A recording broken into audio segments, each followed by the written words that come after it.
കഴിഞ്ഞ എപ്പിസോഡിൽ പറഞ്ഞ പോലെ നമ്മൾ mysterious medieval underground tour book ചെയ്തായിരുന്നു. അപ്പോൾ നമ്മളിപ്പോൾ അത് കാണാനാണ് പോകുന്നത്. അതിൻ്റെ ഇൻഫർമേഷൻ ഡെസ്കിലാണ് ഇപ്പോൾ നമ്മൾ നിൽക്കുന്നത്. ഈ അണ്ടർഗ്രൗണ്ട് സ്ഥിതി ചെയ്യുന്നത് ആസ്ട്രോണമിക്കൽ ക്ലോക്കിൻ്റെ ടവറിൻ്റെ താഴെയാണ്. അതായത് ഏറ്റവും അടിയിലും മണ്ണിനടിയിലാണ് പഴയകാല മധ്യകാല പട്ടണം സ്ഥിതി ചെയ്യുന്നത്. ഇപ്പോൾ നമ്മൾ ഈ കാണുന്നത് നമ്മൾ പുറത്ത് നിന്ന് കണ്ട പുണ്യവാളന്മാർ റൊട്ടേറ്റ് ചെയ്യുന്ന ആ മെഷീൻ്റെ ആ മെക്കാനിസമാണ് ഈ കാണുന്നത്. ഇതിൻ്റെ ഉള്ളിൽ കുറച്ച് പഴയകാല ഹിസ്റ്ററികളെല്ലാം ഇവർ സംരക്ഷിച്ചിട്ടുണ്ട്. ഒരു മ്യൂസിയം ഉണ്ട്. നമ്മൾ ആ മ്യൂസിയം കണ്ടിട്ടാണ് അതുവഴിയാണ് നമ്മൾ താഴത്തോട്ട്, അതായത് മിഡീവിയൽ കാലത്തിലെ ആ പട്ടണത്തിലോട്ട് ഇറങ്ങുന്നത്. അതായത് അന്നത്തെ കാലത്ത്, അതായത് 12-ാം നൂറ്റാണ്ടിനും 14-ാം നൂറ്റാണ്ടിനും ഇടയിലുള്ള ഒരു മധ്യകാല പട്ടണമാണ് ഇതിൻ്റെ അടിയിൽ, ഭൂമിക്കടിയിലുള്ളത്. അതാണ് നമ്മൾ കാണാൻ പോകുന്നത്. ഇവിടെ നമ്മൾ കാണാൻ പോകുന്നത് മധ്യകാലത്തുണ്ടായിരുന്ന, അതായത് മിഡീവിയൽ കാലത്തുണ്ടായിരുന്ന ജീവിത രീതികൾ, വാസ്തുശില്പ വിദ്യകൾ, മനുഷ്യനെ നിഷ്കരണം വധിക്കാൻ ഉപയോഗിച്ച വിദ്യകൾ, അവരെ പീഡിപ്പിക്കാൻ ഉപയോഗിച്ച മിഷനറികൾ, പിന്നെ പ്ലേഗിൻ്റെ കാലഘട്ടത്ത് അവർ സർവൈവ് ചെയ്യാൻ വേണ്ടി ഹൈഡ് ചെയ്തത്, അതിനു വേണ്ടി ഉള്ള കിണറുകൾ, അതായത് പുറത്തുനിന്ന് വെള്ളം എടുക്കാണ്ട് താഴെ ഇതിനുള്ളിൽ തന്നെ കിണറുണ്ടാക്കി അവിടെ നിന്ന് എടുക്കുന്ന എന്താ പറയുക വെള്ളം. കാരണം പുറത്തെല്ലാം പ്ലേഗ് പടർന്നുകൊണ്ടിരിക്കുകയാണ് ആ കാലഘട്ടത്ത്. അപ്പോൾ പുറത്തുനിന്ന് വെള്ളം എടുത്ത് അത് മലിനപ്പെട്ടതായിരിക്കും. അപ്പോൾ അതുകൊണ്ട് ഉള്ളിൽ തന്നെ കിണറൊക്കെ ഉണ്ടാക്കിയിരിക്കുകയായിരുന്നു, മണ്ണിനടിയിൽ തന്നെ. അപ്പോൾ ഇതിൻ്റെ ഉള്ളിൽ താമസിക്കുന്ന ആൾക്കാർക്ക് വേണ്ടി മാത്രം വെള്ളം എടുക്കാൻ വേണ്ടി അങ്ങനെയുള്ള കിണറുകൾ. പിന്നെ അന്നുണ്ടാകുന്ന വെള്ളപ്പൊക്കത്തെ അതിജീവിക്കാനുള്ളത്. അതുപോലെ തന്നെ മധ്യകാലത്തെ കെമിക്കൽ കണ്ടുപിടുത്തങ്ങൾ, അതായത് ഇരുമ്പിൻ്റെ മറ്റേ ഗോൾഡ് കണ്ടുപിടിക്കാനുള്ള ആശ്രമങ്ങളുടെ ഭാഗങ്ങളും അങ്ങനെയുള്ള വർക്കുകളും ഒക്കെ നടന്ന അതിൻ്റെ മിഷനറികൾ, ഇതൊക്കെ നമുക്ക് കാണാൻ സാധിക്കും. നമ്മുടെ ഗൈഡ് ടൂറാണ് നമ്മൾ ബുക്ക് ചെയ്തത്. അപ്പോൾ നമ്മുടെ ഗൈഡ് കാര്യങ്ങളെല്ലാം എക്സ്പ്ലെയിൻ ചെയ്യുകയാണ്. ഇതാദ്യം തന്നെ ഇവിടെ അന്ന് ക്രിസ്ത്യാനിറ്റി നന്നായിട്ടുണ്ടായിരുന്നുകൊണ്ട് നമ്മൾ താഴത്തോട്ട് ഇറങ്ങുന്നതിന് മുമ്പുള്ള ഭാഗങ്ങളാണ് ഈ കാണുന്നത്. ഇതിൻ്റെ ഹിസ്റ്റോറിക്കൽ പ്രാധാന്യമെല്ലാം നമുക്ക് ഗൈഡ് വിവരിച്ചു തരുന്നത്.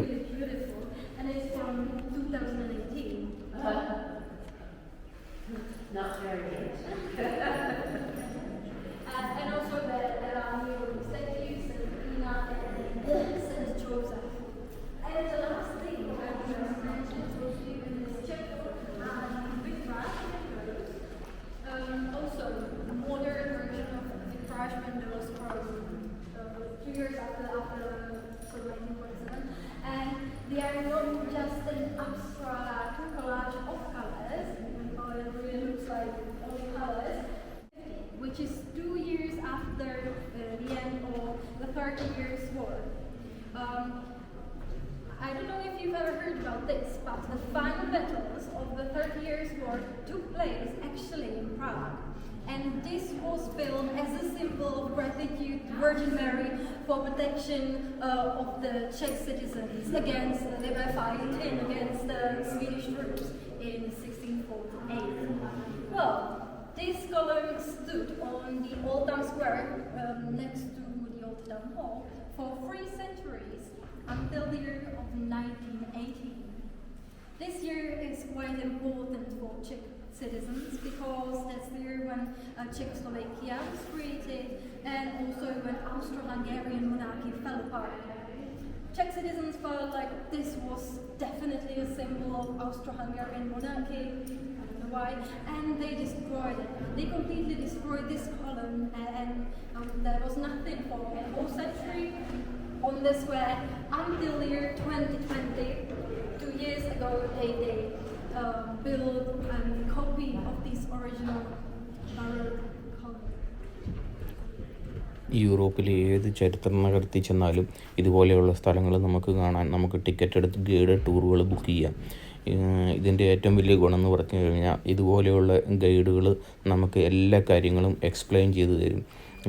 ഇതൊക്കെയെന്ന് ഇപ്പം നമ്മൾ കാണുന്ന സ്ഥലം എന്ന് പറഞ്ഞാൽ പണ്ടത്തെ ഈ ക്രിസ്ത്യാനിറ്റി വിപുലമായിരുന്ന കാലത്തുള്ള കാര്യങ്ങളാണ്. അന്നുണ്ടായിരുന്നത് ഭരണമെല്ലാം ക്രിസ്ത്യൻ ബിഷപ്പുമാരും അതുപോലെയുള്ള ചർച്ചിലെ ആൾക്കാരും എല്ലാമാണ് ഇതെല്ലാം ഹാൻഡിൽ ചെയ്തുകൊണ്ടിരുന്നത്. അവരുടെ ഇരിപ്പിടങ്ങളും കാര്യങ്ങളും എല്ലാമാണ് അവരെങ്ങനെ റൂൾ ചെയ്യുന്നു, എന്തിനൊക്കെയാണ് ഈ പിക്ചറുകൾ, അവർക്ക് ഓരോ രീതിക്കുള്ള ഫ്ലാഗുകൾ, അതെല്ലാമാണ് ഈ ഗൈഡ് വിവരിച്ചു തരുന്നത് നമുക്ക്. ഇതിലേറ്റവും അത്ഭുതകരമായ കാര്യം എന്ന് പറഞ്ഞാൽ, ഇപ്പോൾ നമ്മുടെ കൂടെയുള്ള ഗൈഡ് ആദ്യമായിട്ടാണ് ഈ സ്ഥലത്ത് വരുന്നത്. പുള്ളിക്കാരി ഇവിടുത്തെ പെർമനൻറ്റ് ഗൈഡല്ല. പക്ഷേ എന്നാൽ പോലും ഇവിടുത്തെയുള്ള ഓരോ കാര്യങ്ങളിലുള്ള അറിവ് പ്രശംസ അറിയിക്കുന്നതാണ്. ഇതുപോലെ നമ്മുടെ നാട്ടിലൊന്നും ഇത്രയും വിപുലമായിട്ട് ഹിസ്റ്ററി ആരും പറഞ്ഞു തരുന്നില്ല. പക്ഷേ ഇവിടെ ഈച്ച് ആൻഡ് എവരിത്തിങ് കാര്യങ്ങൾ ഇവർ ഹിസ്റ്ററി എന്താണ്, ഓരോ പ്രതിമയുടെ ഐതിഹ്യം, ഓരോ എംബ്ലം എങ്ങനെയുണ്ടായി, അല്ലെങ്കിൽ ഇത് ഏത് കാലഘട്ടത്തിലാണ്, ഇത് എന്തുകൊണ്ടാണ് പണിതത്, ആരാണ് പണിതത്, അങ്ങനെയുള്ള എല്ലാ കാര്യങ്ങളും ഇവർ നമുക്ക് എക്സ്പ്ലെയിൻ ചെയ്തു തരുന്നുണ്ട്. അതൊരു നല്ല കാര്യമാണ്. നമുക്ക് ഹിസ്റ്ററി പഠിക്കാൻ ആഗ്രഹമുള്ളവർക്കും അറിയാൻ ആഗ്രഹമുള്ളവർക്കും നല്ലൊരു കാര്യമായിട്ടാണ് എനിക്ക് തോന്നിയിരിക്കുന്നത്. ഇനി മുമ്പോട്ടുള്ള കാഴ്ചകൾ എല്ലാം ഇങ്ങനെയാണ്. ഇതെല്ലാം എക്സ്പ്ലെയിൻ ചെയ്യുക എന്ന് പറഞ്ഞാൽ, ഈ ഗൈഡ് പറഞ്ഞ പോലെ എക്സ്പ്ലെയിൻ ചെയ്യുക എന്ന് പറഞ്ഞു കഴിഞ്ഞാൽ ഒരു ശ്രമകരമായ ഒരു കാര്യമാണ്.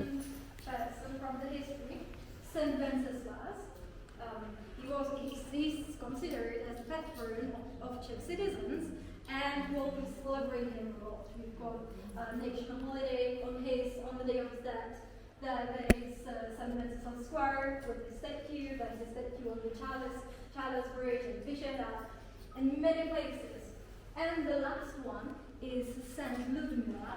It was his grandmother, and she's always depicted with the scarf because she was strangled with the scarf. That's the reason why she always wears it. The next thing that you can see all around this wall are these small emblems. These emblems show symbols of guilds of the 15th and 16th century.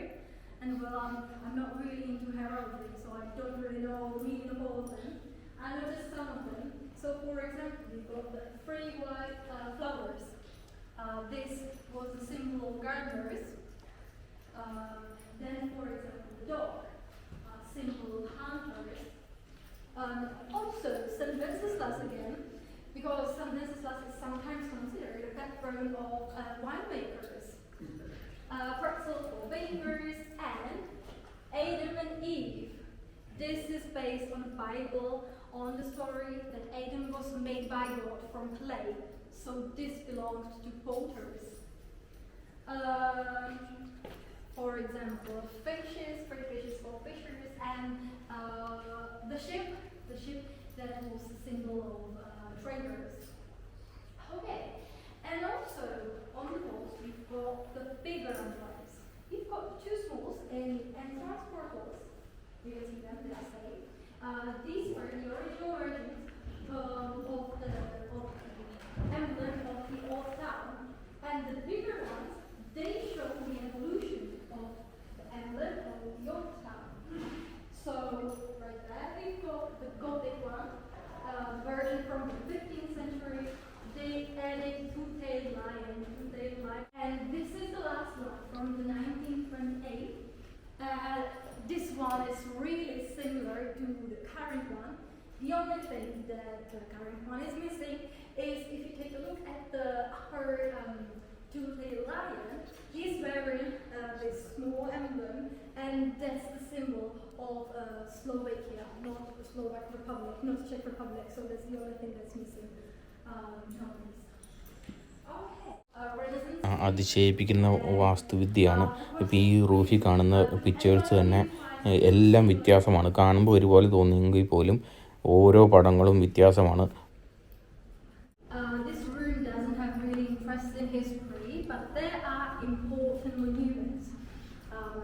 Firstly, it's the door. It's the door from the 16 and 19.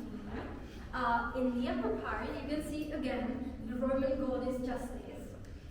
In my opinion, other part of this door is more beautiful, and also there's a huge frame in the style of Dutch Renaissance, and you can take a look at it when you go upstairs. But it's not version is the copy.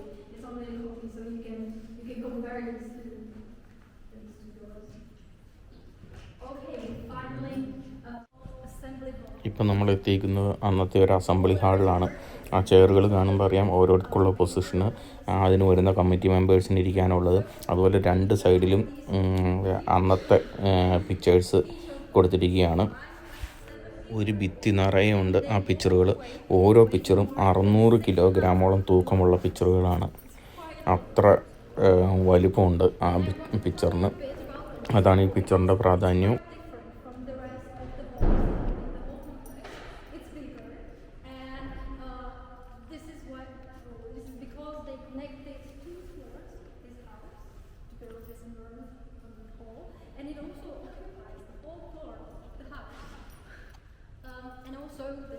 That's the only hall in the whole complex where some wanted to say some, for example, state visits take place. Important persons when they come to Prague, they here to this hall. Okay, and now let me describe these two huge paintings. They also depict. ഒന്നൊന്നര പെയിൻറ്റിങ്ങാണ്. കുഞ്ഞു കുഞ്ഞു piece കല്ലുകൾ വെച്ചിട്ട് ഇതേ കളറിലുണ്ടാക്കിയാണ്. Oh my God, ഓരോരോ piece എന്നാ ഭംഗിയാന്ന് നോക്കി. Full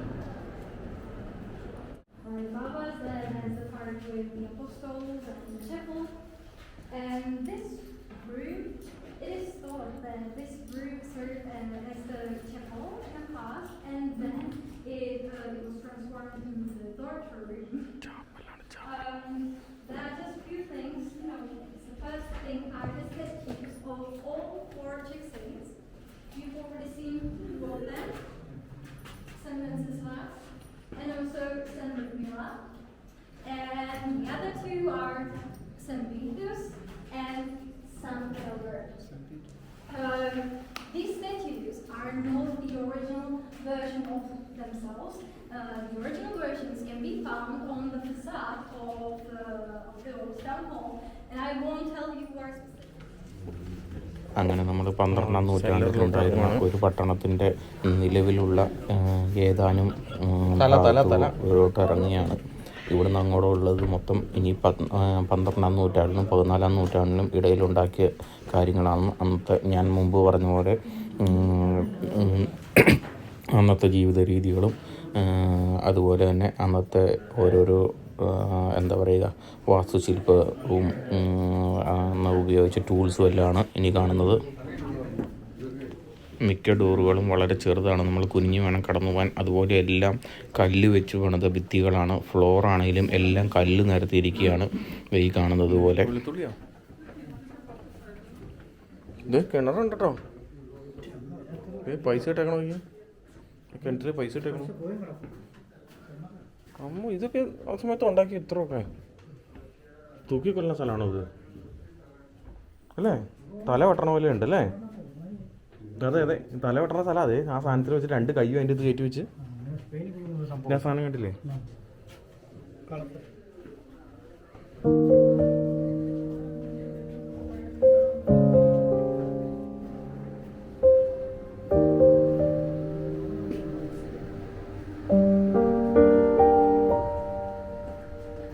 അതൊക്കെ ഇരുണ്ട യുഗത്തിലായോണ്ട് അവർ പറയാണ്ട് വിടണമായിരിക്കും.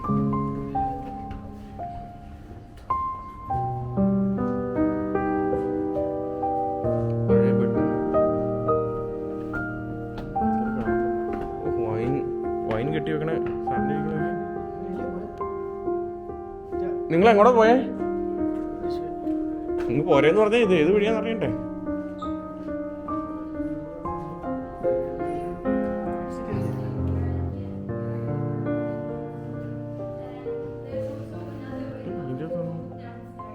അവിടെ ഉണ്ട് അതില്, ഇവിടെ ഉണ്ട്.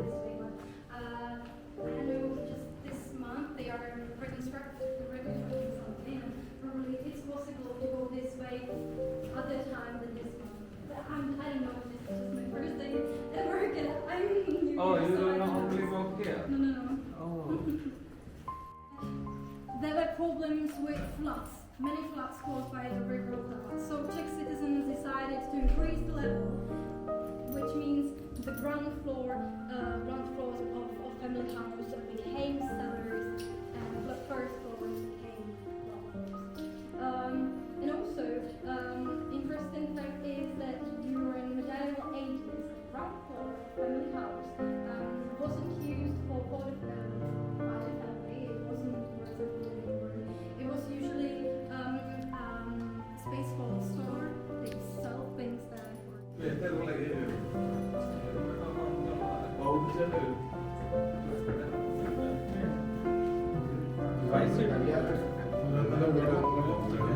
വെള്ളം കുടിക്കണമായിരുന്നു പണ്ട് കാലത്ത് യുദ്ധം നടന്ന സമയത്ത്.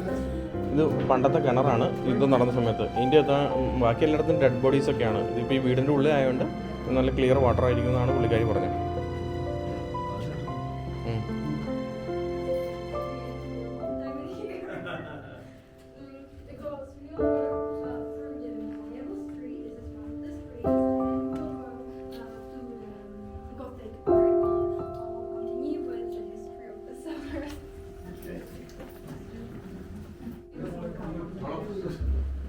ഇവിടെ ഇപ്പം ഇത്ര ഇരുട്ട്. അപ്പം അന്നത്തെ കാലത്തോ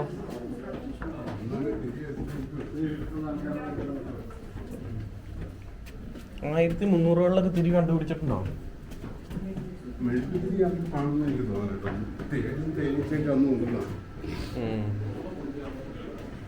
അടുത്ത കിണറാണ് ഇത്. പണ്ടത്തെ സ്ട്രീറ്റ് ആയിരുന്നു എന്നല്ലേ പറഞ്ഞേ? പണ്ടത്തെ സിറ്റി ആയിരുന്നു ഇത്, സ്ട്രീറ്റ്.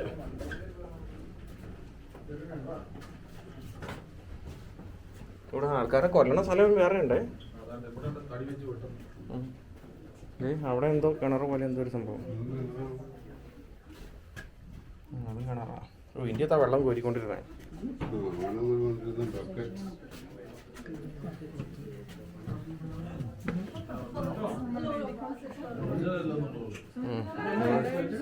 ആൾക്കാരെ തല വെട്ടണം.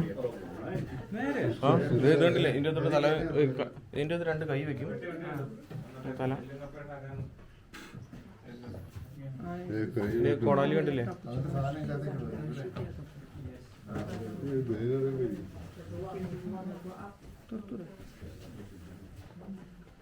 കൈ കത്തി വെക്കണേ എങ്ങനെയാ?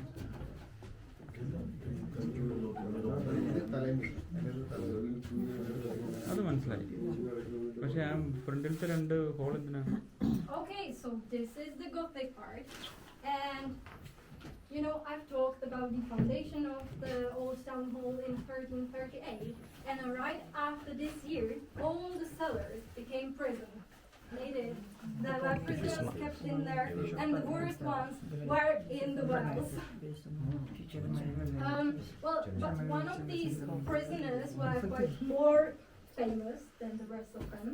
It's connected with the 30th Year War. You know, I've talked about the end. I said that it took place in Prague, and actually it also started in Prague.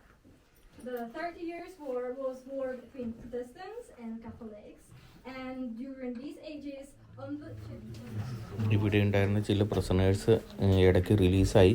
അപ്പോൾ അവർ റിലീസായി കഴിഞ്ഞപ്പോൾ അതിൻ്റെ വർഷവും അവരുടെ പേരുകളും ഒക്കെ അവരെഴുതി വച്ചിരിക്കുന്നതാണ് ഈ കാണുന്നത്. ചിലതൊന്നും ക്ലിയർ അല്ല.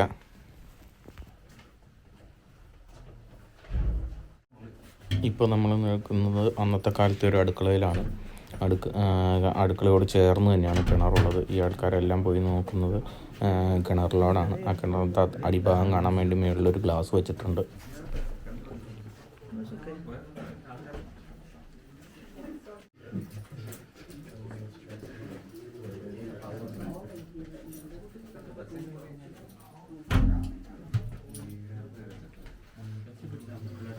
So last few words from me.